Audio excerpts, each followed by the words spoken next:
Good evening class. Good evening sir. जी, कैसे हैं आप सब? बढ़िया। I'm fine, sir. What about you? I am also fine. Good evening, sir. जी, very good evening to all of you. देखिए, हम लोग लास्ट क्लास में चैप्टर नंबर 5A का डिस्कस कर रहे थे और 120A को हमने पढ़ा था, ठीक है? एक मिनट भैया। जी, हम लोग 5A डिस्कस कर रहे थे वे लास्ट क्लास में और 120A को हमने डीपली डिस्कस किया था। 120A का कोई ऐसा मामला जो आपको समझ ना आया हो? कल्पना चौहान, दीप्ति सिंह, शोभित, कुलदीप, अमित, फिरोज। नहीं सर, क्लियर है? दीप्ति जी, आप बताइए 120A क्या कह रहा है? 120A एक बार मैं रिवाइज कर लूँ तब आगे बढ़ूँगा। जी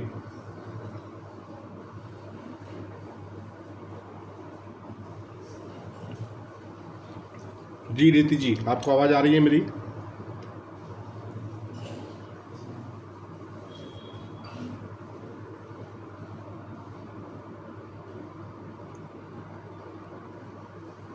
हाँ जी सर, आवाज आ रही है आपकी।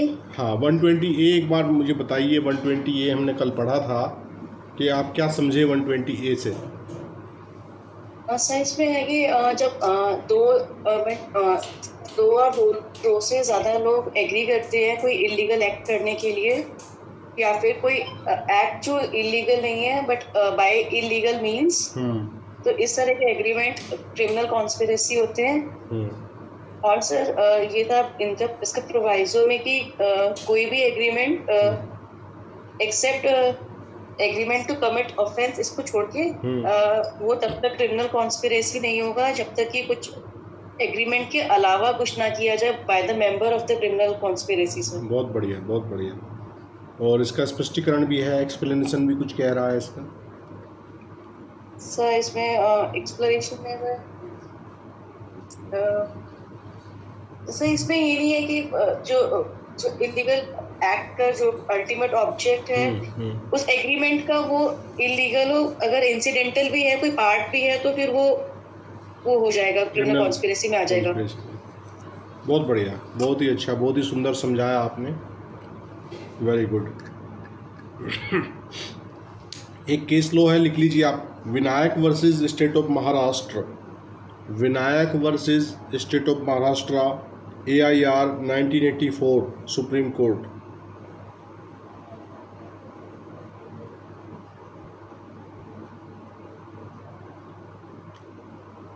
इसमें ऑनरेबल सुप्रीम कोर्ट ने कहा है कि आपराधिक षड्यंत्र के लिए जो है कोई अकेला व्यक्ति दोष सिद्ध नहीं किया जा सकता। यदि उसके सारे साथी लोग अपराध मुक्त कर दिए हों, दोष मुक्त कर दिए हों, तो एक अकेला व्यक्ति क्रिमिनल कॉन्स्पिरेसी के लिए लायबल नहीं ठहराया जा सकता। ऑनरेबल सुप्रीम कोर्ट का 1984 का केस लॉ है, ठीक है? सर केस का नाम रिपीट कर दीजिए। Vinayak versus state of Maharashtra. Sir SI 34 के लिए भी कहा गया था कि अकेला व्यक्ति 34 में भी लायबल नहीं होगा। जी जी जी जी, वहाँ भी मस्तिष्कों का मिलन है ना? तो अब 120B जो है वो पनिशमेंट ऑफ क्रिमिनल कॉन्स्पिरेसी की बात करता है भैया। 120B देखते हैं 120B क्या कहता है। Punishment of criminal conspiracy. Whoever is a party to a criminal conspiracy to commit an offence punishable with death, imprisonment for life, or rigorous imprisonment for a term of 2 years or upwards, shall, where no express provision is made in this code for the punishment of such a conspiracy, be punished in the same manner as if he had abetted such offence, ये कह रहा है कि जो कोई मृत्यु, आजीवन कारावास या 2 वर्ष या उससे अधिक अवधि के कठिन कारावास से दंडनीय अपराध करने के आपराधिक षड्यंत्र में शरीक होगा, ठीक है, यदि ऐसे षड्यंत्र के दंड के लिए इस संहिता में कोई अभिव्यक्त उपबंध नहीं है तो वह उसी प्रकार दंडित किया जाएगा मानो उसने ऐसे अपराध का दुष्प्रेरण किया था। और दुष्प्रेरक को क्या सज़ा मिलती है, पीछे हम पढ़ के आए हैं। कल्पना बताइए, दुष्प्रेरक के लिए क्या सज़ा रखी गई है कानून में?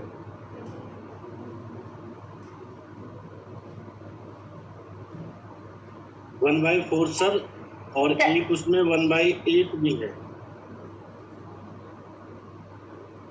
देखिए, जहाँ वो तो एक कंडीशंस हैं अमित भाई जो बात की जा रही है आपके द्वारा, लेकिन जहाँ और यदि दुष्प्रेरण के अनुसरण में कोई अपराध कंप्लीट हो जाता है तो फिर तो दुष्प्रेरक को भी ऐसे ही दंड दिया जाता है मानो कि वो भी मुख्य अभियुक्त ही था।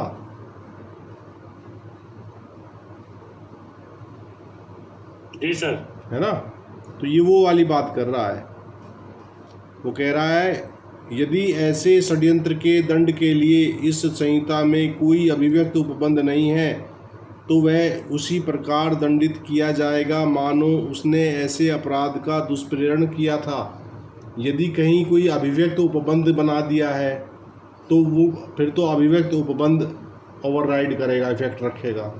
अगर कहीं अभिव्यक्त उपबंध नहीं है तो वैसी अवस्था में वैसे षड्यंत्रकारी को एक दुष्प्रेरक की तरह, क्योंकि हमने पढ़ा है कि 107 में 3 तरीके हैं। कौन कौन से तरीके हैं दुष्प्रेरण करने के, कुलदीप सिंह? सर, सहायता करना, इंस्टिगेट करना, उकसाना, एंड एक होता सर कॉन्स्पिरेसी, सहायता। जी जी सर, है ना? जी। सेकंड पार्ट देखते हैं 120B का। ये कह रहा है whoever is a party to a criminal conspiracy other than a criminal conspiracy to commit an offence punishable as aforesaid shall be punished with imprisonment of either discretion for a term exceeding 6 months or with fine or with both। 2 number कह रहा है कि जो कोई पूर्वोक्त रूप से दंडनीय अपराध को करने के आपराधिक षड्यंत्र से भिन्न किसी आपराधिक षड्यंत्र में शरीक होगा तो वह दोनों में से किसी भांति के कारावास से जिसकी अवधि 6 माह से अधिक की नहीं होगी या जुर्माने से या दोनों से दंडित किया जाएगा।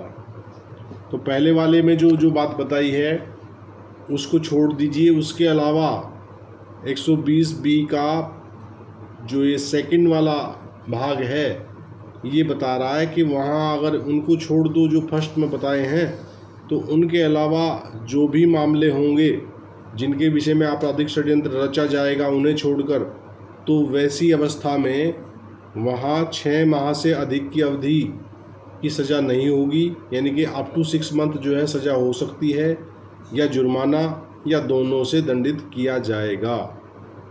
Is that okay?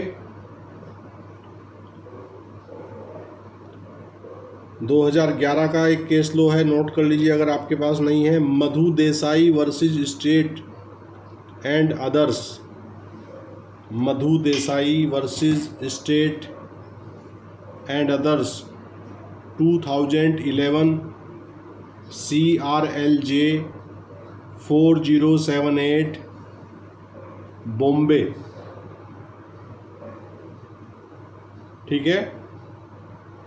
इसमें कहा है कि भारतीय दंड संहिता की धारा 120B के अंतर्गत आरोप को साबित करने के लिए कोई अवैध कार्य जो वैध साधनों द्वारा करने पर अवैध नहीं को करने के लिए या करवाने के लिए 2 या अधिक व्यक्तियों के बीच समझौता को अवश्य साबित किया जाना चाहिए। एक अभियुक्त द्वारा कुछ कार्य अवश्य किया जाना चाहिए। जो परंतु वाली बात हमने प्रोविज़ो में पढ़ा है ये उसकी बात कह रहा है। इसमें कहा है, परंतु ने क्या कहा था कि अगर अपराध के लिए कोई कॉन्स्पिरेसी हो रही है, कोई समझौता हो रहा है, कोई एग्रीमेंट हो रहा है तो वहाँ तो एग्रीमेंट इज सफिशिएंट। और यदि अपराध से इतर कोई अवैध कार्य करने के लिए कोई समझौता हो रहा है तो वहाँ उस अवैध कार्य को करने के लिए जो समझौते की पक्षकार हैं उन पक्षकारों में से कम एक पक्षकार के द्वारा कुछ न कुछ स्टेप लिया जाना आवश्यक है।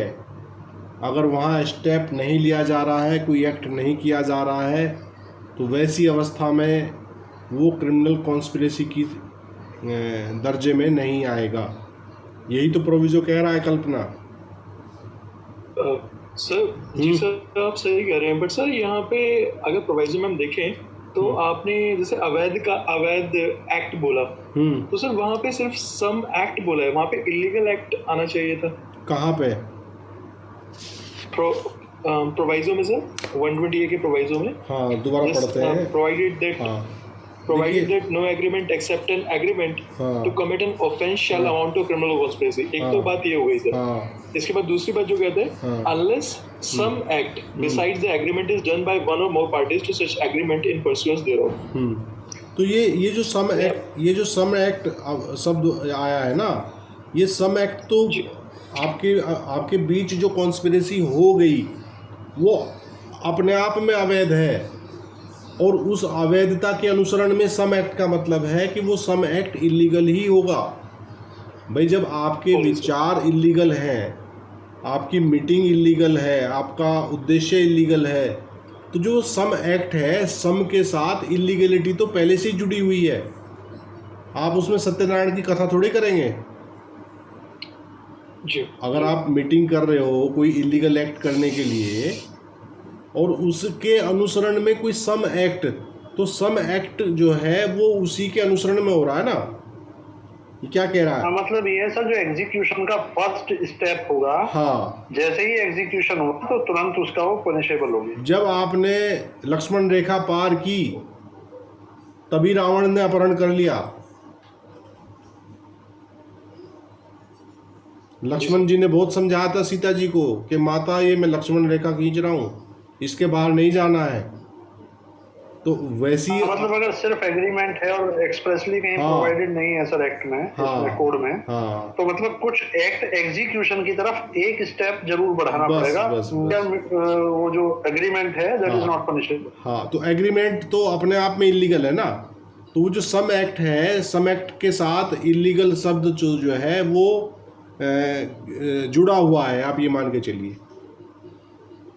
फर्दर सर एक चीज हो, अब इसमें जबकि हम इस चीज को मतलब इससे एग्री करते हैं, बट मेरे सामने कहीं पर जब मैंने इंटर्नशिप करी थी तो वहाँ पर ये हुए थे सर, जो CAA के दंगे हुए थे, सिटीजनशिप अमेंडमेंट एक्ट के, तो उसमें जब वो पत्थर मार रहे थे लोग एक ग्रुप दूसरे ग्रुप के ऊपर, तो वहाँ पर बेल के टाइम पर ये स्टैंड रखा गया था कि एक पर्सन तो पत्थर मार रहा है लेकिन जो बाकी है वो पत्थर नहीं मार रहे, तो वो लायबल नहीं है। जबकि क्रिमिनल कॉन्स्पिरेसी में वो सारे आ रहे थे इस चीज की वजह से कि किसी एक ने एक एक्ट किया होना चाहिए, बिल्कुल अपार्ट फ्रॉम द एग्रीमेंट। भाई अगर वो मीटिंग करके ही तो सारा ड्रामा कर रहे हैं, है ना, वो तो एक्चुअली क्रिमिनल कॉन्स्पिरेसी की बजाय वो तो वहाँ 147, 48, 49 में कवर हो जाएंगे। जी सर, उसमें भी थे सर कुछ केसेस इसके भी थे। अच्छा, क्रिमिनल कॉन्स्पिरेसी के सर। ओके चलिए, तो 120B अभी आप लोगों को क्लियर हो गया है ना। एक केस लो और लिख लीजिए आप, Jitendra Kumar versus state of Haryana है। Jitendra Kumar versus state of Haryana, AIR 2012, supreme court 2488। ठीक है,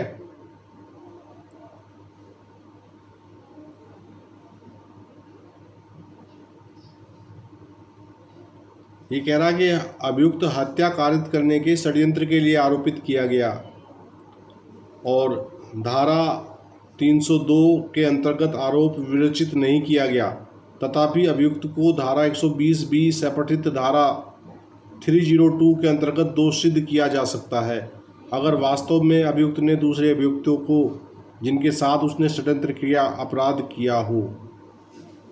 ठीक है, ये कह रहे हैं कि 120B का जो विरचना करेंगे आप आरोप की, उसमें सपठित धारा अगर नहीं भी लिखी है तब भी पनिशमेंट 120B के माध्यम से ही किया जा सकता है। और देखिए, तो चार्ज का विषय है, चार्ज तो कभी भी अमेंड किया जा सकता है।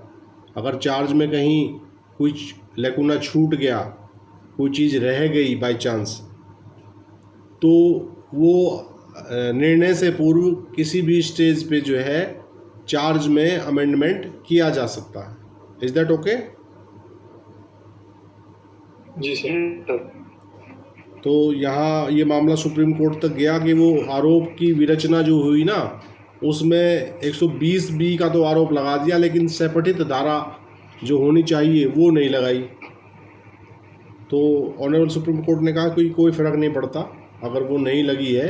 अगर 120B में आपका मामला साबित हो रहा है, आपकी कॉन्स्पिरेसी साबित हो रही है, तो आप हत्या के लिए 120B के माध्यम से, भले ही आप पर चार्ज ना बनाया हो, लेकिन 120B के अंतर जो है उसका चार्ज, उसका तो नहीं दिया ना सर ऑनरेबल सुप्रीम कोर्ट ने कि जो एक्यूज है अगर वो जानता है that for what he is being tried for और क्या ट्रायल उसका चल रहा है, तो ये जो लखना हो गया है at the time of framing the charge, that can be cured 216 में है, उसके लिए प्रोविजन भी ऑल्टर हो सकता है चार्ज। बिल्कुल। और इरेगुलरिटी अगर कोई हो गई है तो वो शायद 464 में है सीआरपीसी में। हाँ, वो इरेगुलरिटी वहाँ पे है नॉर्मल।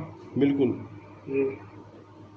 मेनली जो है ना, वो जो देखा जाता है वो न्याय का हित देखा जाता है कि न्याय हो रहा है नहीं हो रहा है। हालांकि न्याय शब्द जो है, ये न्याय शब्द तो बहुत बड़ी चीज़ है ना।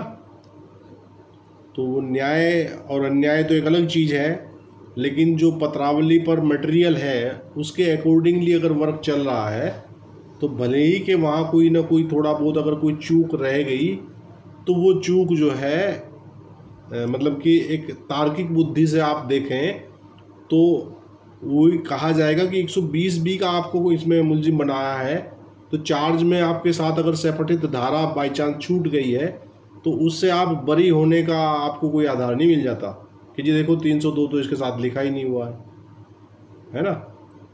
तो ये बहुत बड़ा लेगुना नहीं माना ऑनरेबल सुप्रीम कोर्ट ने, और उसको कहा कि नहीं, यू आर, अगर आपने उसमें कुछ सहायता की है, कॉन्स्पिरेसी में आप शामिल हैं, तो आपको जो है आपको दंडित किया गया है, तो सही किया गया है।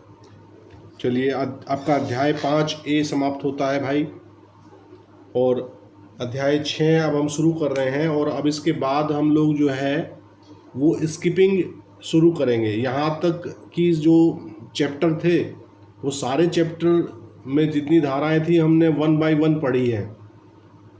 आगे से आईपीसी इतना बड़ा एक्ट है कि अगर हम इसको 1 बाय 1 सेक्शन बाय सेक्शन पढ़ेंगे तो ये बहुत टाइम किलिंग होगा आपके लिए। तो आगे अब हम जो है वो एग्ज़ाम ओरिएंटेशन के हिसाब से, है ना, जो इम्पोर्टेंट धाराएं हैं उनको पढ़ते चलेंगे, और कुछ जो अनइम्पोर्टेंट धाराएं हैं उनको आपको हम बोलेंगे कि आप स्वयं उनको नज़र मारें, पढ़ें। फिर भी अगर आपको कोई धारा ऐसी लगती है कि जो आपने स्वयं पढ़ी और आपको उसमें कुछ समझ नहीं आ रहा है, तो आप क्लास में अपना मत रखें, उस पर भी विचार विमर्श किया जाएगा, उसको भी समझा दिया जाएगा। Is that okay? जी सर। हाँ, अब बात करते हैं चैप्टर नंबर 6। चैप्टर नंबर 6 बात करता है of offences against the state.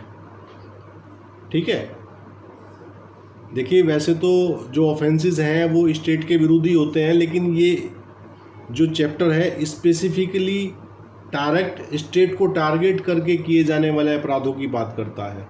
वैसे तो आप देखते ही होंगे कि सारे जितने भी क्रिमिनल केसेस चलते हैं वो स्टेट वर्सेस ही चलते हैं, लेकिन वहाँ स्टेट पीड़ित के साथ खड़ा है, और इन चैप्टर में स्टेट खुद पीड़ित है। क्या समझे?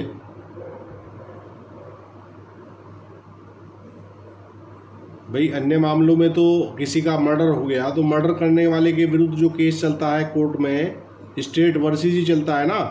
तो वहाँ मेरे साइड वॉइस नहीं आ रही आपकी। क्या आवाज़ नहीं आ रही है? सर आ रही है। शोभी जी के यहाँ पे कोई नेटवर्क इशू हुआ सर? किसी और को दिक्कत भैया आवाज़ में? फिरोज, अमित, कल्पना? बहुत आवाज़ क्लियर आ रही है।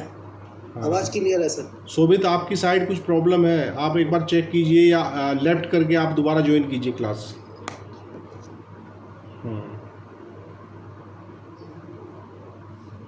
तो जो अध्याय 6 बात कर रहा है भाई, अध्याय 6 उन अपराधों के विषय में बात कर रहा है कि जिनमें राज्य खुद पीड़ित है।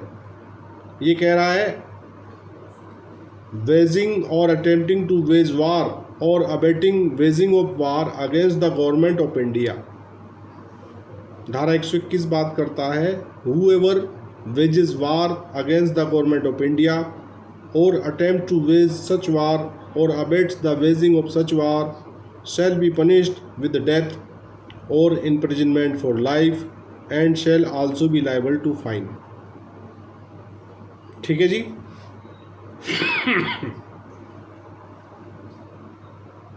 तो 121 बात कर रहा है कि भारत सरकार के विरुद्ध युद्ध करना, युद्ध करने का प्रयत्न करना या युद्ध करने का दुष्प्रेरण करना।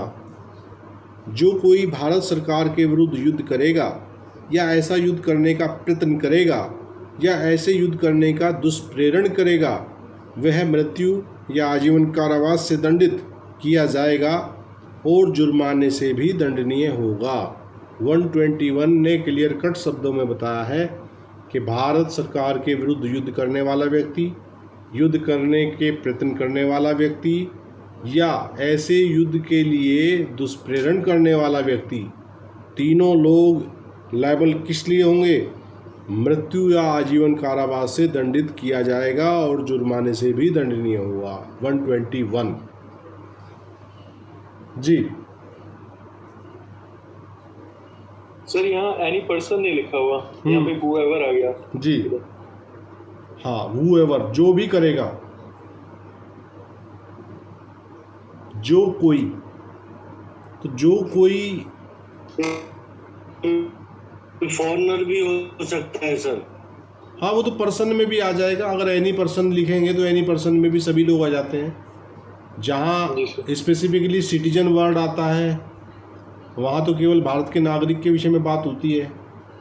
जहाँ पर्सन शब्द लिखा है वहाँ कोई भी हो सकता है, और जहाँ whoever शब्द लिखा है तो whoever आई थिंक इसमें भी सभी पर्सन कवर हो रहे हैं। जो कोई, ये सर उससे भी बड़ा है शायद। हाँ, मतलब चाहे कोई भी हो, कोई जो कोई whoever, ठीक है ना? मतलब नहीं है, जैसे पर्सन में इंक्लूड होती है तो उस टाइप की चीज नहीं है। लिविंग पर्सन की उसका ग्रुप ऑफ पर्संस और लिविंग पर्सन, जो कोई। हाँ, पर्सन में तो एक्चुअली लीगल पर्सन, कंपनी, वो सब कवर हो जाते हैं, है ना। और whoever मतलब ये लिविंग पर्सन्स की बात हो रही है, आपका कहना ये है शोभित? जी सर। हाँ, चलिए इस पे बारेंद्र कुमार घोष वर्सेस एम्परर का जो केस हम पढ़ते हैं, कौन सी धारा में पढ़ते हैं भाई?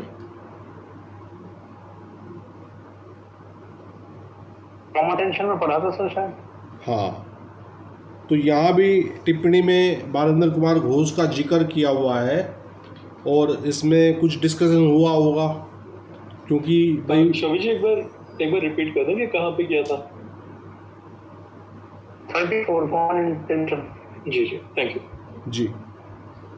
तो यहाँ ये कह रहा है कि under section 121 the expression wages war must be interpreted in its ordinary sense. It does not include conspiracy to wage war or the collection of people, arms and ammunition with the object of waging war। Barendra Kumar Ghosh में ये कहा गया कि धारा 121 में शब्दों युद्ध करेगा का साधारण अर्थ में ही निर्वचन किया जाना चाहिए। इसके अंतर्गत युद्ध करने के उद्देश्य से युद्ध करने का षड्यंत्र या जनसमूह, शस्त्र और युद्ध सामग्री एकत्र करना सम्मिलित नहीं है। क्या समझे?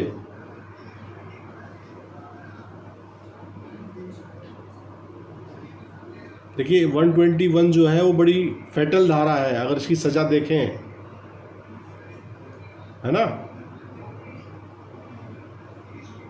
मृत्युदंड जो है वो हाईएस्ट पेनल्टी मानी गई है हमारे, मतलब है भी हाईएस्ट ही मानी क्या गई है, मृत्युदंड से बड़ा कोई दंड नहीं है। तो यहाँ वो जो मामला हुआ था बारिंदर कुमार घोष का, उसमें उन लोगों ने मीटिंग करके क्या लूटा था, डाकखाना, डाकघर पे हमला किया था उन लोगों ने, ठीक है ना। तो हो सकता है कि उन पर जो है 121 का भी चार्ज लगाया गया हो।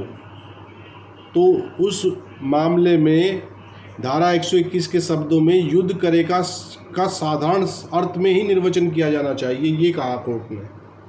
तो साधारण अर्थ क्या है, युद्ध करेगा क्या?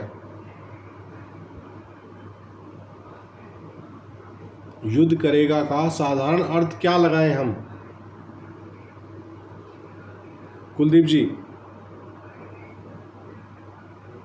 जी सर एक बार रिपीट कर देंगे? हाँ, युद्ध करेगा का, हाँ, साधारण, एक्चुअली जो साधारण अर्थ है युद्ध करेगा का मतलब है, इसमें ऑनरेबल कोर्ट कह रही है कि धारा 121 के शब्दों में जो आया शब्द आया ना कि विरुद्ध युद्ध करेगा, तो कहा कि इसको आप इसके युद्ध के साधारण अर्थों में निर्वचन कीजिए इसके अंतर्गत युद्ध करने के उद्देश्य से युद्ध करने का षड्यंत्र या जनसमूह, शस्त्र और युद्ध सामग्री एकत्र करना सम्मिलित नहीं है। जब तक एक्चुअल युद्ध ना हो जाए तब तक 121 आप अप्लाई नहीं करेंगे उस पर। जी जी, ठीक है ना। इससे क्या होगा कि अगर इसको इतनी वाइड तो ऑडिट करना भी सर पनिशेबल है, क्या कह रहे उसको? क्या शोभित, आपकी आवाज नहीं आ रही, दोबारा बोलो सर। शायद शोभित जी अबेटमेंट के ऊपर जोर दे रहे हैं कि जो whoever abets the waging of such war, मतलब कि अभी जो आप कह रहे हैं हाँ। उसके कॉन्ट्रास्ट में जाता है ये चीज कि आप कह रहे हैं ना कि जब तक करेगा नहीं, और अगर कोई शायद से अभी तैयारी भी कर रहा है और कोई उसको अबेट कर रहा है, तो यहाँ पे पनिशेबल है, लेकिन आप जो कह रहे हैं उसके अकॉर्डिंग वो पनिशेबल है, वही कहना चाह रहे हैं। तो युद्ध करने का दुष्प्रेरण शब्द जो आया है 121 में, है ना जी, तो दुष्प्रेरक के तौर पे भी बंदे को तभी तो उठाएंगे जब कोई बंदा आगे युद्ध कर लेगा। भाई ये कॉन्स्पिरेटर था, इसमें ये इसने इंस्टिगेट किया या एड किया, है ना। मतलब कहने का तात्पर्य ये है कि 121 को साधारण शब्दों में, अगर जैसे कि आज के दौर में कुछ लोग सेक्शन की बॉडी में कहीं नहीं कहता ना कि वॉर इज नेसेसरी। हाँ, क्या कह रहे हो? सेक्शन में उसकी डेफिनेशन दी है जिसमें इसकी बॉडी है, डेफिनेशन बॉडी में तो ऐसा कोई रेस्ट्रिक्शन है नहीं कि war is necessary to be done. देखिए एक्चुअली ये जो इंटरप्रिटेशन कोर्ट्स करती हैं धाराओं का, है ना, वो वहीं से बॉडी में कुछ नहीं लिखा होता है तभी तो वो कोई बात निकाल के देते हैं हमें। अगर वहाँ लिखा ही हो तो फिर तो उनके निर्वचन का कोई तात्पर्य नहीं है। तो बारिंदर कुमार घोष में भी शायद उन पे भारत सरकार के विरुद्ध युद्ध करने का आरोप का कोई चार्ज बनाया हो, क्योंकि वो भारत सरकार के डाकखाने को लूट रहे हैं, है ना। सर जैसे कि जब हम अबेटमेंट में ये कहते हैं कि if act be not committed, तो तभी उस अबेटर को पनिश किया जाता है। तो अगर हम उसको यहाँ पे इसके रिलेशन में पढ़ें कि यहाँ पे लिखा है attempts to wage such war और abets the waging of such war, वो वॉर एक्चुअल में हुआ नहीं, लेकिन किसी ने उसके लिए सपोज मेरे को बोला कि भाई कि तेरे को वॉर कर रहा है इंडिया के अगेंस्ट, तो मैं उसकी जाके कंप्लेंट कर रहा हूँ, तो वो तो अबेटर हो गया एज ए दुष्प्रेरण, क्योंकि दुष्प्रेरण अपने आप में अपराध है। जी जी, है ना, दुष्प्रेरण तो अपने आप में ही एक अपराध है। ठीक है जी। तो सर वो यहाँ पे इंक्लूड नहीं होगा abets the waging of such war. Sir वो किसी, सर जो आप बता रहे हैं वो किसी केस लॉ में इस बात का जिक्र है कि वॉर ना हो जाए।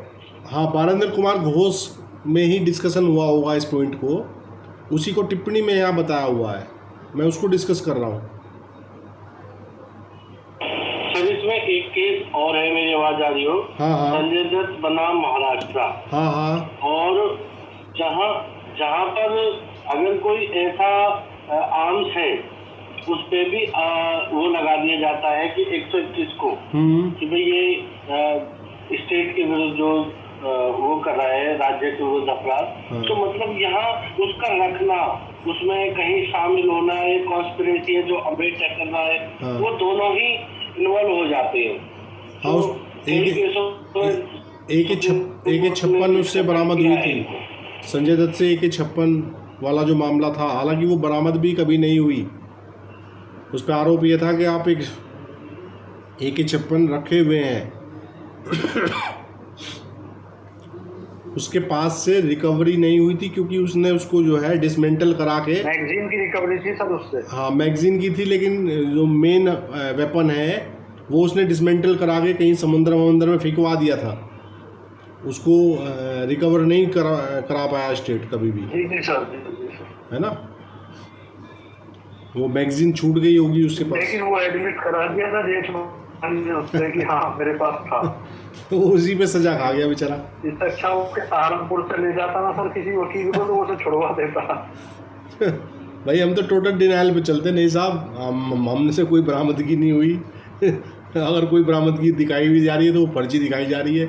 मैगजीन तो इन्होंने अपने पास से लगाई है ना, उसने तो एडमिट करा दिया था कि मैंने अपने उसने अपने ऊपर खतरे को देखते हुए जैसे हालात थे ले ली थी। वो कौन सा है, वो फर्स्ट ऑफेंडर एक्ट कौन सा है, उसके तहत राहत मांगी थी कि साहब मैं पहली गलती है मेरी, प्रोबेशन ऑफ ऑफेंडर्स एक्ट। हाँ उसमें कि जी मैं तो पहली बार गलती की और इन परिस्थितियों में की है, तो उसका एडमिशन ही आ गया बेचारे का। जब एडमिशन ही आ गया तो फिर एडमिशन पे तो कोर्ट को बचा ही नहीं था कुछ करने के लिए, है ना। और भारत के सबसे सीनियर मोस्ट लॉयर ने जो है उन्हें कितने 5 साल की सज़ा हुई थी, कितनी हुई थी संजय दत्त को? 5 ईयर्स। हाँ तो 5 ईयर उसको, हालांकि प्रोबेशन तो थोड़ा पहले छोड़ दिया था शायद। हाँ टाडा का था ही मामले था, लेकिन टाडा ने बाद में एक्ट को ही खत्म कर दिया उसको। हाँ टाडा ख़त्म कर दिया था। जो मनमोहन सरकार आई थी 2004 में, 2004 में आते ही उन्होंने टाडा को जो है समाप्त कर दिया था। लेकिन जो टाडा के उस टाइम के जो मुकदमे चल रहे थे उनको थोड़े समाप्त किया होगा भाई। जो मुकदमे कालांतर में टाडा के चले, जिस दौरान वो एक्ट अस्तित्व में, रेट्रोस्पेक्टिव इफेक्ट करते हुए ना सर उसको कर दिया होगा, बेनिफिट दे दिया होगा, कह दिया होगा सिंपल आर्म्स एक्ट में उसको पनिश कर दो, सिंपल आर्म्स एक्ट में उसका जो सेंटेंस था वो सफिशिएंट मान लिया, पीरियड ऑलरेडी अंडरगॉन पे छोड़ दिया उसको। हाँ वो पहले भी सजा में रहा। जितने भी आईपीसी में अगर किसी को एक्ट में लाभ दिया जाता है तो वो तो रेट्रोस्पेक्टिव इफेक्ट मिलता है लाभ, और अगर सजा बढ़ा दी जाती है तो उसको पुराने एक्ट से सजा दी जाएगी। बिल्कुल। चलिए 121A देखते हैं भाई। ये कह रहा है conspiracy to commit offences punishable by section 121।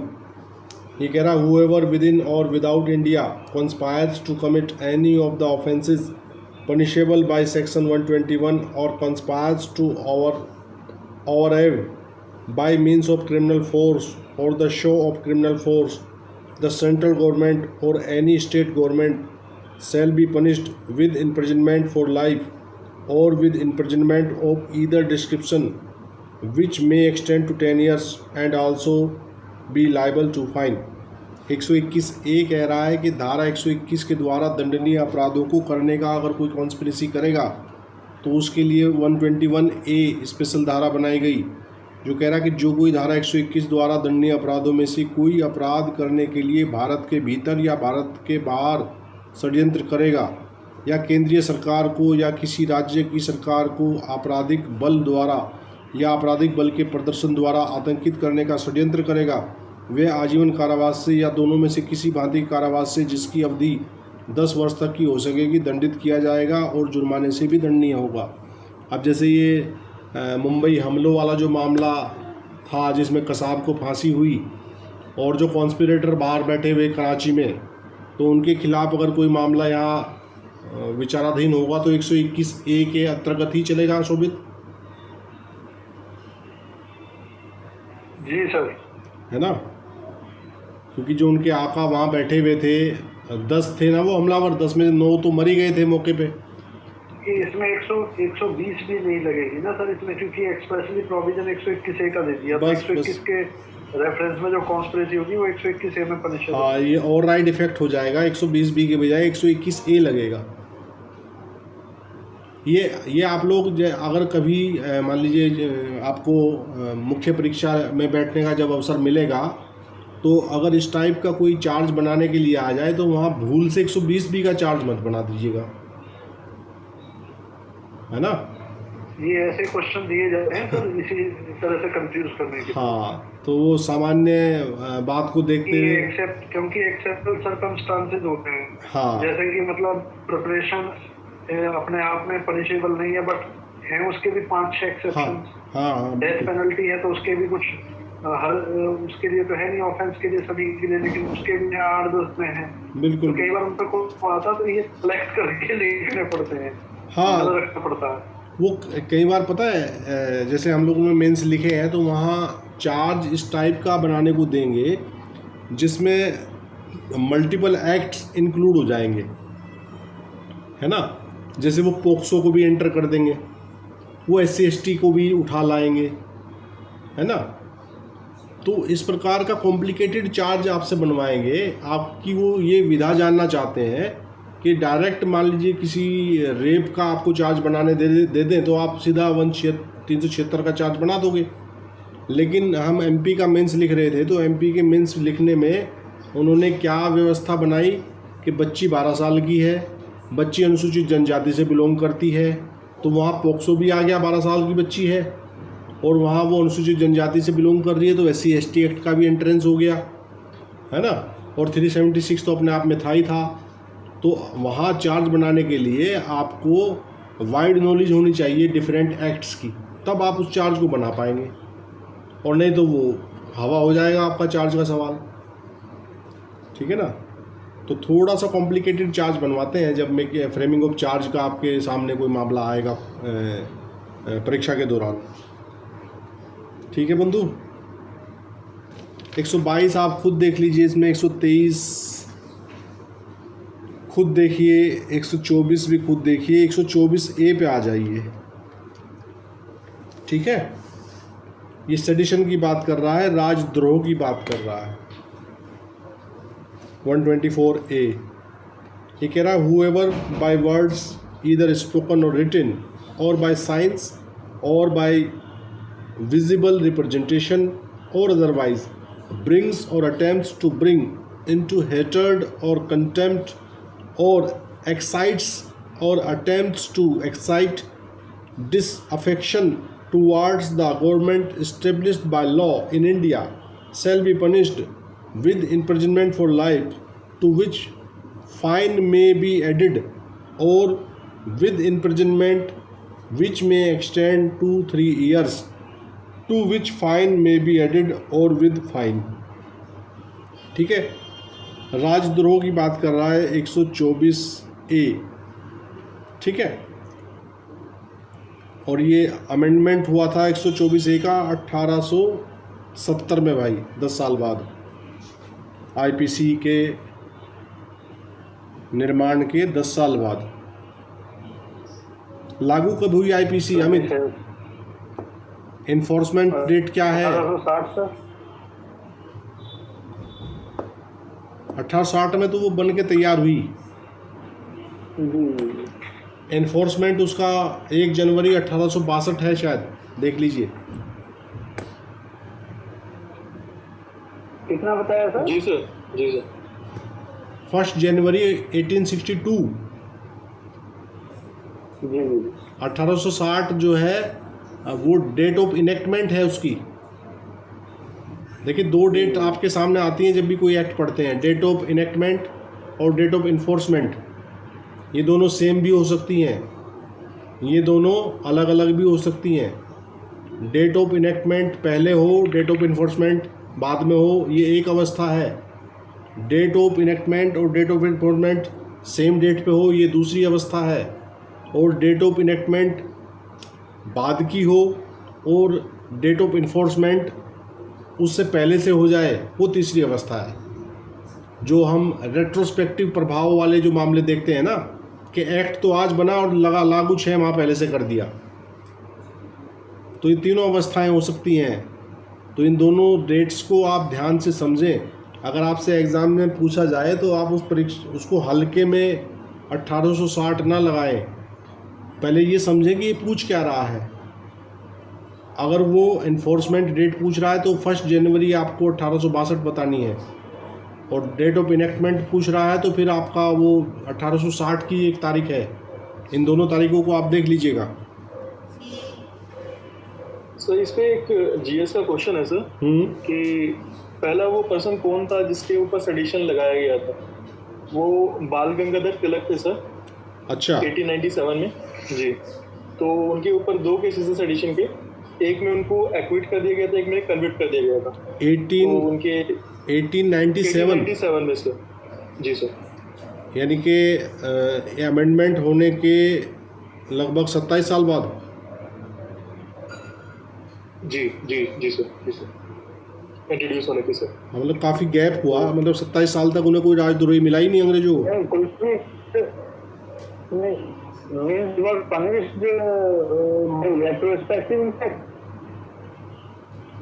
मतलब समझा नहीं मैं क्या कह रहे हैं आप शोभित? नहीं, पूछना चाह रहा हूँ जो भोलेनाथ तिलक जी की बात कर रहे हैं कि उनको पनिश किया गया था, तो वो इस 124A के द्वारा सेडिशन में पनिश किया गया है, कुछ और लॉ था उसमें? नहीं, 124A में। हाँ, 124A में ही सेडिशन बता रहे हैं।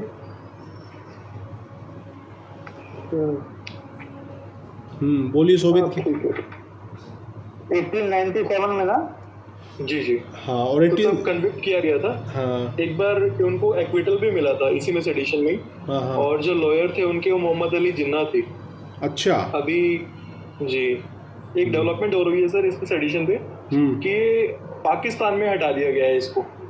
अच्छा। और हमारे यहाँ डिक्लेयर कर दिया गया है। हमारे यहाँ भी डिमांड चल रही है इसके हटाने की। जी जी जी। वहाँ पे कोई जस्टिस शाहिद करीम है, उन्होंने इसको नल एंड वॉइड किया है सर। ओके, सुप्रीम कोर्ट ने वहाँ की। जी जी सर। नहीं सर, लाहौर हाई कोर्ट ने सर। जब लाहौर हाई कोर्ट ने किया है। जी जी सर। Okay okay okay. तो 124A कह रहा है कि जो कोई बोले गए या लिखे गए शब्दों द्वारा या संकेतों द्वारा या दृश्य रूपण द्वारा या अन्यथा भारत में विधि द्वारा स्थापित सरकार के प्रति घृणा या अवमान पैदा करेगा या पैदा करने का प्रयत्न करेगा, अप्रीति प्रदीप्त करेगा। अप्रीति का मतलब क्या है? अफेक्शन का ये उल्टा हुआ ना, अपोजिट वर्ड, डिसअफेक्शन। या प्रदीप्त करने का प्रयत्न करेगा, वह आजीवन कारावास से जिसमें जुर्माना जोड़ा जा सकेगा, या 3 वर्ष तक के कारावास से जिसमें जुर्माना जोड़ा जा सकेगा, या जुर्माने से दंडित किया जाएगा। और इसके 3 एक्सप्लेनेशन अभी है इसके। ये कह रहा है कि the expression disaffection includes disloyalty and all feelings of enmity. तो जो अप्रीति शब्द हम मुख्य धारा में पढ़ रहे हैं, उसका इन्होंने स्पष्ट किया है कि क्या है डिसअफेक्शन, क्या है अप्रीति। ये कह रहा है कि इस पद के अंतर्गत अभक्ति और शत्रुता की समस्त भावनाएं आती हैं। ठीक है। अभक्ति मतलब भक्ति का उल्टा, डिसलॉयल्टी। ठीक है। और शत्रुता, मन में कोई शत्रुता का भाव है, तो ये सारी बातें अप्रीति शब्द में जो है वो कवर कर दी गई है। ठीक है। भरत सर का आज भी कुछ क्लास का प्रोग्राम नहीं है क्या भाई? हाँ, क्या कह रहे हो कुलदीप जी? सर इस सेक्शन से ना अभी काफी सारे स्टूडेंट्स को डाल दिया जाता है सेडिशन के बेस पर ही सर। अभी काफी ज्यादा यूज किया जाता है अगेंस्ट द स्टूडेंट्स। देखा जाए तो कई यूनिवर्सिटीज हैं दिल्ली की भी, उनमें काफी सारे स्टूडेंट्स के ऊपर लगा हुआ है सेडिशन में। जो बच्चे अभी अंदर है ना, जो टेस्ट में जाके देखते हैं उनको ज्यादा पकड़ते हैं। जी। मतलब कि जैसे वो JNU वगैरह में भी लगा था शायद ये। जी सर, जी सर। जामिया मिलिया इस्लामिया के बच्चों को कुलदीप जी ये स्पीकिंग के ऊपर है, बोलने के ऊपर। वो किसी ट्रेडिशन में इन्वॉल्व नहीं है अम्बेडकर, लेकिन जो उनके बोलने की शैली है उसके ऊपर लगाया जाता है ट्रेडिशन। हाँ, चूंकि प्रूव नहीं हो पाता है, चूंकि बोले गए लिखे गए सभी प्रकार के है ना इसमें मामले।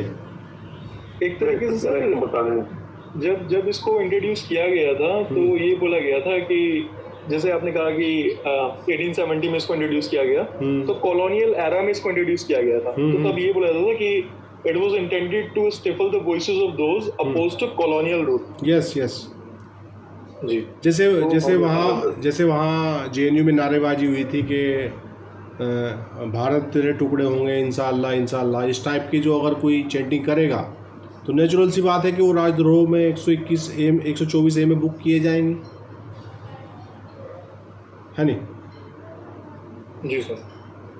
और इसका एक्सप्लेनेशन नंबर 2 कह रहा है comments expressing disapprobation of the measures of the government with a view to obtain their alteration by lawful means without exciting or attempting to excite hatred, contempt or disaffection do not constitute an offence under this section। और स्पष्टीकरण 2 कह रहा है कि घृणा, अवमान या अप्रीति को प्रदीप्त किए बिना या प्रदीप्त करने का प्रयत्न किए बिना सरकार के कामों के प्रति विधिपूर्ण साधनों द्वारा उनको परिवर्तित कराने की दृष्टि से अनुमोदन प्रकट करने वाली टीका टिप्पणियां इस धारा के अधीन अपराध नहीं है। क्या समझे? मतलब कहने का तात्पर्य है कि सरकार के विरुद्ध आप अपनी बात रखिए, मजबूती के साथ रखिए, उसकी आप जो नीतियां हैं जो उनका विरोध कीजिए, लेकिन विरोध करने में आपका क्या होना चाहिए कि आपके जो साधन होने चाहिए विधिपूर्ण होने चाहिए, है ना? और आप जो है अपने उन साधनों में ना तो घृणा, ना अवमान और ना अप्रीति, इसको आप प्रदीप्त किए बिना सरकार के विरुद्ध यदि कुछ बोल रहे हैं तो सरकार के विरुद्ध वैसा बोलना राजद्रोह की श्रेणी में नहीं आएगा, according to explanation number 2। Is that okay? जी सर। एक्सप्लेनेशन नंबर 3 देखते हैं। ये कह रहा है comments expressing disapprobation of the administrative और other action of the government without exciting or attempting to excite hatred, contempt or disaffection do not constitute an offence under this section।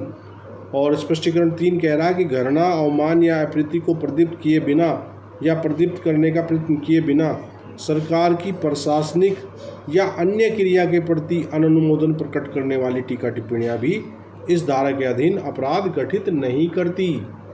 तो जो 2 number में तो डायरेक्ट सरकार के खिलाफ बात की है, और 3 नंबर में जो है वो सरकार की जो प्रशासनिक व्यवस्थाएं हैं उनके खिलाफ यदि आप कुछ कह रहे हैं और उस कहने में आप वैध साधन इस्तेमाल कर रहे हैं, वैध रूप से अपनी बात कह रहे हैं और कोई घृणा, अवमान या अप्रीति को प्रदीप्त किए बिना या उसका प्रयत्न किए बिना ऐसा कार्य कर रहे हैं तो तब भी आप राजद्रोह के अंतर्गत बुक नहीं किए जाएंगे। अगर बुक किए जाते हैं तो इन आधार पर आप अपनी सफाई प्रस्तुत कर सकते हैं। Is that okay? जी सर। चलिए आज की क्लास को मैं यहीं विराम देता हूँ। भरत सर की क्या सिचुएशन है भाई? आज के लिए कोई मैसेज है क्या उनका? अभी तक नहीं आए हैं।